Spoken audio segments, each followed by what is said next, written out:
Hey everyone, this is Elenbaas from Nightlight Astrology. Happy Friday, everybody.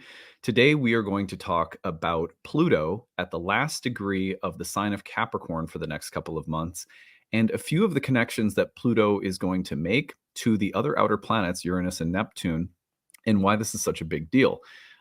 These three planets, Uranus, Neptune, and Pluto, are all connected very closely by degree in harmonious aspects, and this is something that we absolutely should take a look at. We should be talking about it.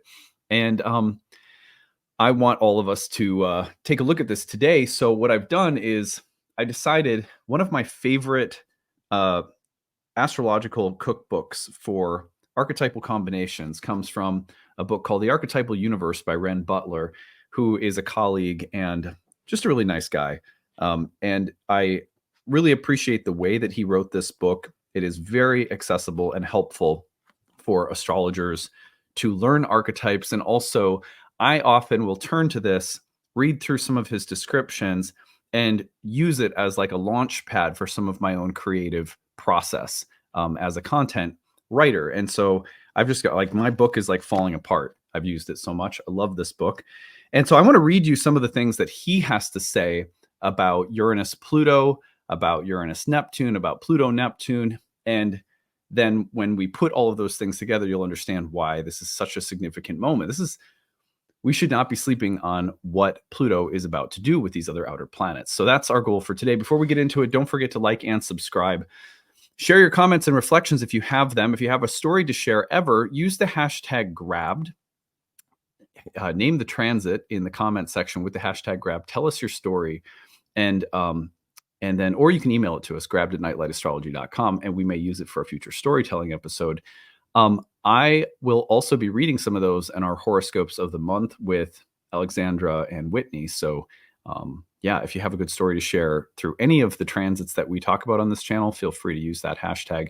We are trying to get to 70,000 subscribers by the end of this month. We're over 68. It may take us a little bit longer. Maybe we'll get there by the end of October. We'll see. But we're going to see what we can do this month. We have doubled our subscriber total so far on average monthly. So it's been a really nice response to our call for support. Thank you, everybody. I want to remind you can find transcripts of any of my daily talks on the website, which is nightlightastrology.com. And here on the website, I want to name a couple of events that are coming up. If you go to courses page, click on Masterclass series. Today, we start our masterclass, a 4-part series, which is recorded if you cannot attend live. The webinars are held at 2 p.m. Eastern Time on Fridays. And this is a masterclass called The Magician's Apprentice, an archetypal exploration of the divinatory lifestyle. We are going to be looking at the archetypes of the astrologer and the different ways in which we show up as astrologers and the different ways that you can see the signature of astrology itself in the birth chart. This is going to be helpful for helping us to identify astrology and astrological professional interests in birth charts. It's also going to help us understand all of the different kinds of astrologers that exist and what kind we might identify with personally. We're also going to be talking about how to cultivate the best habits and practices as a spiritual practitioner and as an astrologer. So that series starts today. And if you scroll up at the top, go to the courses page. Our first year course will open for registration on Monday, and the sale will begin. So you'll have like a pre-registration sale for the first month where you can get an early bird rate. The need-based tuition will be available, of course, and then we will have our normal rates come back in October. So you get about a month to save on the course. Enrollment, of course, is opening on Monday, and the course begins in November on the 16th. So more on that next week as well. Okay, so let us turn our attention now to the real-time clock, where we'll be looking at this combination of outer planets. So this is a really unique setup here. We have the sextile between Pluto and Neptune within 1 degree, see 28 and 29, and we have the trine from Pluto to Uranus within 2 degrees, 27 and 29. And then we have Uranus sextiling Neptune within 1 degree. So this puts those 3 planets all within a 3-degree range of one another. Very powerful. Now let's just track this out a little bit over time so we can see. And I'm actually going to take out everything from our view here except for the outer planets so that we can really get a feel for how these three are going to move. So if we look, we're seeing that these planets are staying within 2 degrees or even 1 degree of each other all throughout September and October. So you can see Uranus and Pluto are within 3, Pluto and Neptune within 2, Uranus and Neptune within 1. So that little 3-degree range means that the planets are active and involved with each other. Uranus pulls about 4 degrees away from Pluto in November when Pluto is about to change back into Aquarius. But nonetheless, we have, and then we'll see that kind of starting to break up later in November, around the 20th, when Pluto moves back into Aquarius. And then Uranus and Neptune are still within 2 degrees. But the point is that all of September, October, into about the first half of November, these three outer planets are all configured to one another in degree-based aspects, all within 3 degrees. That is what is called an engagement range. Now, they're not perfecting exact aspects, but they don't need to be activating each other and sort of mutually inflecting their archetypal signatures upon one another. So what I would like to do, given that this is the case, is read to you a few passages and riff off from them, add some of my own thoughts as we go from Ren Butler's Archetypal Universe. I think you will really appreciate this. So let me get to Uranus-Pluto first. The Uranus-Pluto dynamic is very powerful. And here's what Ren Butler has to say about it, and then I'm going to say a few of my own things. The titanic quest for human freedom and individuation, driving forces of evolution and revolution, the sense of participating in an epic death and rebirth struggle, erotic emancipation and awakening of natural and Dionysian energies, volcanic ecstasy, a tendency toward driving manic energies, fanatical idealism, and obsession with change at any cost, urges for external revolution without adequate processing of one's inner emotional material, forces of cataclysm and upheaval. Now, here's the thing, is that, like, for example, during the 1960s, Pluto and Uranus were conjoined in the sign of Virgo, a sign, by the way, that is often refers to the innocence of youth. The virgin doesn't have to be a female image. It can just be an archetypal image of the young person about to enter the initiation of the underworld that comes in Libra when we enter through the gateway of the autumnal equinox into the solar underworld of the year, from the symbolic orientation, of course, of the Northern Hemisphere. Now, that Uranus-Pluto conjunction in the 60s was therefore this very powerful initiation for the collective that in many ways was driven by young people, right? The hippies, the countercultural movement, rock and roll, and so many cultural innovations and breakthroughs that were being driven, at least on that sort of cultural, historical, artistic sense of things, by young people. So that's that Virgo signature. And the point being that was a conjunction. So a very powerful seeding moment of upheaval, revolution, change, emancipation. And those are Uranian words, of course, a volcanic release of emancipatory energy.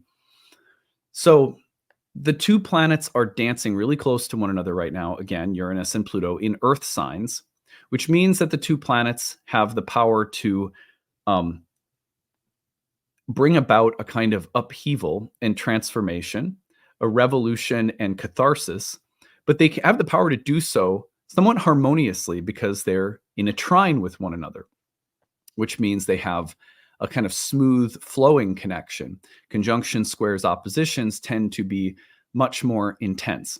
You think about Pluto, Uranus in Capricorn and Aries that we had at the beginning of the last decade, and that was a time, for example, that square coincided with things like Occupy Wall Street, the Arab Spring, I believe it was called. So anyhow, their combination is often associated with tremendous forces of of the unconscious erupting in a simultaneous kind of emancipatory and revolutionary way. Okay, so those energies are at work this fall in a harmonious manner, which is really cool. And in earth signs, what comes to my mind is something involving very practical things. Like I always feel like with earth signs, the things that we end up referencing with earth signs are things you can touch. They're material, they're practical, they're worldly, and they're also impressionable. Like earth can be changed and molded. And so I think about earthy things having the power to go through significant reformations, or that there's a kind of a pliability and an ability to shift and create powerful changes. However, the same tendency toward awakening of natural Dionysian energies, volcanic ecstasy, right? And driving forces of evolution and revolution. Those forces are still stressful, even if the trine makes them a little bit easier. So, this last couple of months for Pluto is very dynamic. It's a very dynamic period we're entering into at the same time that we're moving through eclipse season for a good portion of it, right? So don't sleep on the fact that Uranus and Pluto are very closely aligned right now. In other words, he says, liberation by facing and passing through the archetype purgatory.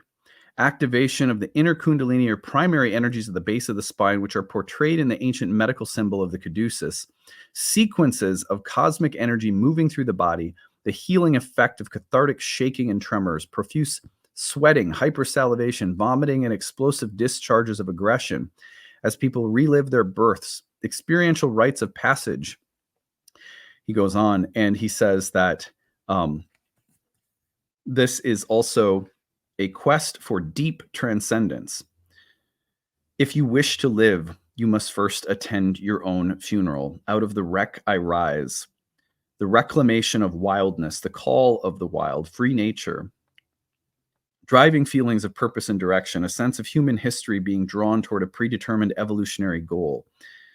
So you can, we're taking the sort of these titanic forces of Uranus and Pluto, the revolutionary impulse and the impulse of catharsis and purgation and volcanic eruptions or discharges of pent-up energy, and we're combining them harmoniously. So but things are going to happen, in other words, that create opportunities for these kinds of changes that may be just a little smoother or a little bit easier to incorporate or integrate into our experience. But nonetheless, those two planets closely configured for the next couple of months, you don't sleep on that, right? That's the main thing. All right, now let's shift to Pluto and Neptune. We're going to go to Pluto and Neptune next. And here we go. So I like what Ren has to say about this one. The questing human soul, the inexorable drive to reawaken divine consciousness, the ongoing interplay of spirit and nature, integration of the sacred and profane elements of the psyche, serenity within change, strange obsessions or compulsions, feelings of confusion and loss of reference, a dissolved sense of purpose and willpower, the ebb and flow of all realities as the universe eternally swallows itself, an experience of no permanent peace. Powerful religious and spiritual yearnings, urges towards spiritual regeneration, the questing human soul, the destruction of illusions. So here what we're doing is we're talking about Pluto-Neptune as the kind of purgatory, transformational, cathartic, and spiritual or mystical experience. We're talking about dreams that deeply touch and transform. We're talking about altered states or healing experiences that have the power to purge, release us from illusions, and shift our consciousness in significant ways. And remember, Pluto and Neptune are configured by a sextile very closely. And so the idea is that these two forces can work together somewhat harmoniously right now. Does that mean everything we have to process or every state that comes up will be easy? No, but the shift that it wants to create within us should be relatively easy to see, incorporate, work through, address. That's the benefit of a sextile. And we have, and I say relatively easy, it looks different for everyone, right? But impulse to find a wider spiritual context for humanity's darkest behavior, efforts to understand the interplay between our higher and lower natures. See, Pluto represents everything that is subterranean and we might say dark. But there's also always at work within Pluto's transits a need for us to, or like a desire for us from the divine to see that the darkness plays a role, a vital role, a creative role, a regenerative role, it has a fertile place in life. And it is more than just evil or bad or dark in some negative sense. It has another role to play. And the connection with Neptune, especially in Pisces, a sign that empathizes and has room to bring everything in. The connection between these two planets, in other words, allows for us to make room for darkness or to have a deeper understanding of it or a deeper sense of its place or role in something. So that spiritual connection with subterranean unconscious material and the universal totality of all things is a really great feature of this sextile. Now, these are big themes. When you get to the outer planets, we're talking about things that in some ways are more easily seen in collective narratives and big historical arcs. And sometimes it's harder to identify things in our own personal life. But watch for this collection of planets getting together in a sense to bring things to the surface from Pluto's perspective that allow for us to accommodate, make room for, and have a broader, more compassionate understanding of things, while also providing opportunities for revolution and significant disruption of the status quo or norms that we need to move on from. So I love this. He also says, alternations of oceanic Apollonian and volcanic Dionysian forms of ecstasy. So oceanic Apollonian would be like that beautiful kind of at oneness feeling that you get when you're meditating, and there's just this sense of like clarity, like the sun shining across the ocean. On the other hand, the volcanic Dionysian experience would be like, trance dancing in the dark to like really deep, earthy bass beats that are bringing like kind of like primal energies up to the surface and allowing them to express. Like that's like a beautiful image. So when you put the two together, wow, the capacity for things that are sort of dark and deep and weighty and primal to meet with things that are clear and radiant and transparent and sort of serene come together.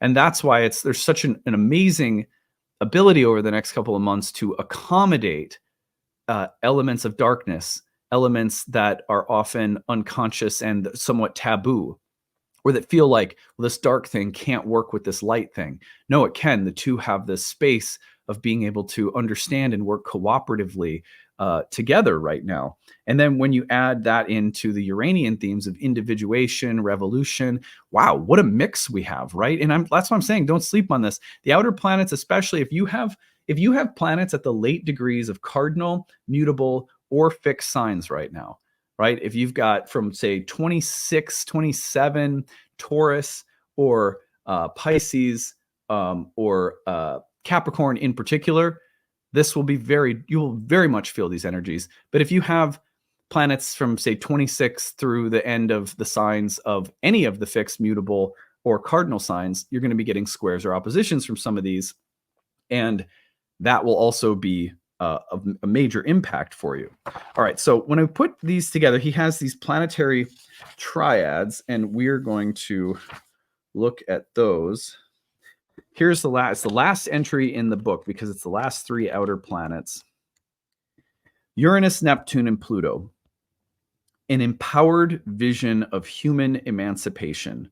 Successful integration of the sacred and profane elements in the psyche. Descent into the psychological underworlds followed by blessed rebirth into absolute consciousness. Human history is leading inexorably to an omega point of collective awakening. Obsessive levels of rebellion or hedonism. A diffusion of evolutionary potentials and misguided political pursuits. Submersion in extreme fantasies or delusions. Premature exposure to unconscious content without proper training or support. So he's talking about, of course, the light and dark sides. When you put those three planets together, you have very powerful forces at work here.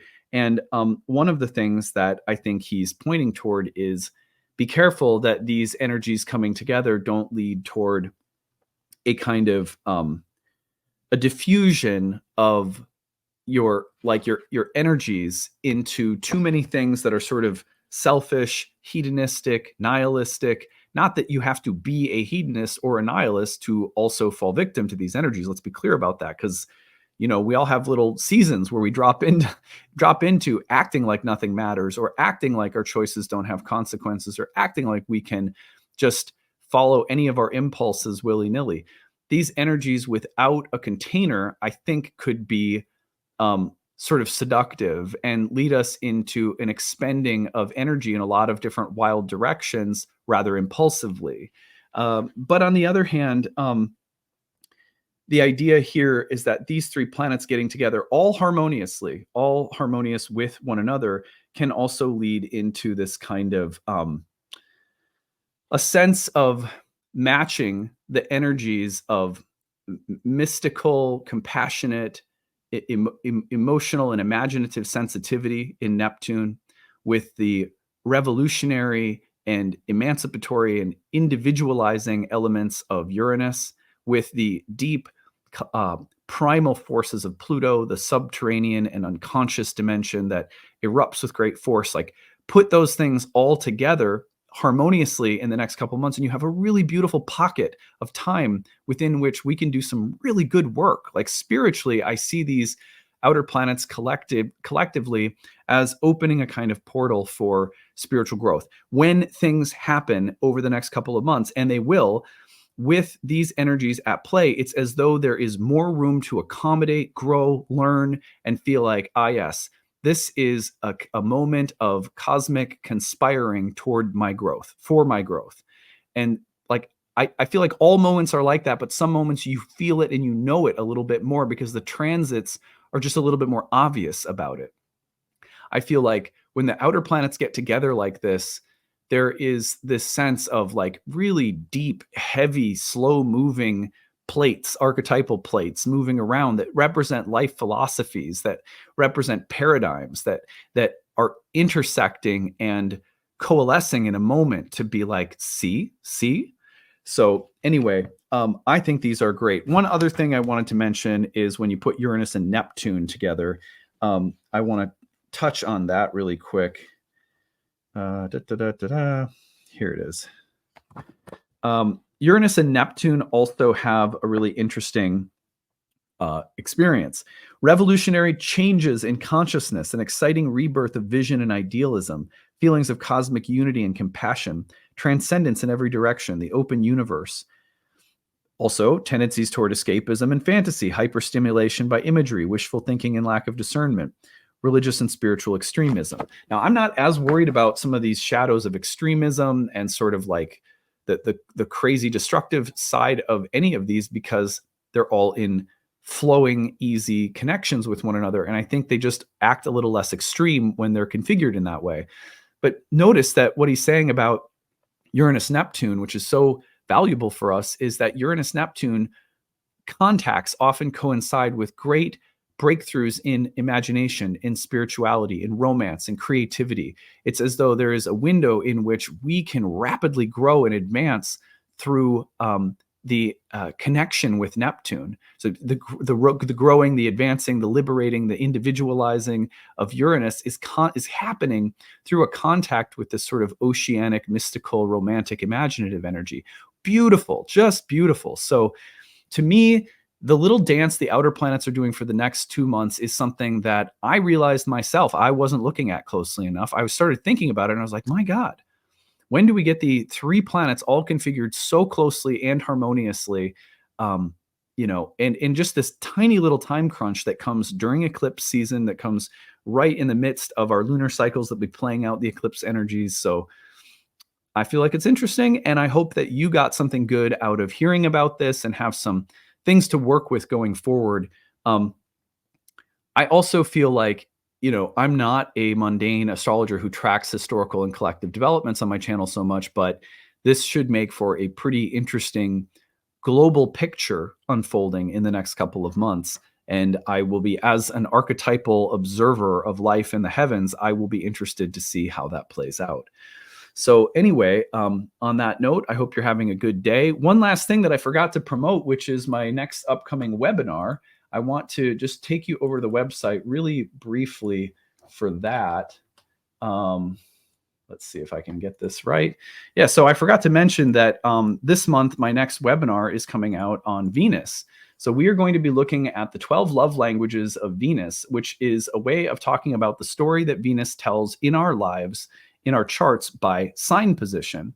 So this is going to be an exploration of Venus through the 12 signs and the kinds of themes and stories that Venus tells about our love life, intimacy, sex, and even marriage through the sign placement in our birth charts. So that is September 19th. You can register on the live events page, and you will get the link to attend live. If you cannot attend live, you'll get the recording.